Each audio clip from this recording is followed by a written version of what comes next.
Let's now look at CTC greedy decoder, and this method performs a greedy decoding on the given logits.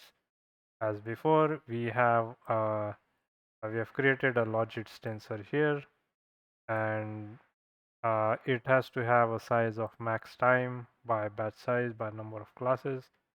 And if we try and print the shape of this, print logits underscore tensor dot shape.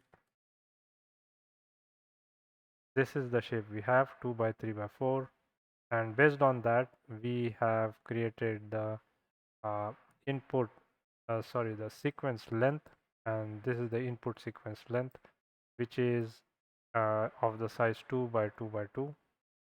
And then we can input all of this information in the CTC greedy decoder, as we can see here. So the inputs is the logits tensor, sequence length is the input sequence length we created above. Then based on the results that we have, we can print the output, and here we can see we have the decoded sequence and the decoded log probability values.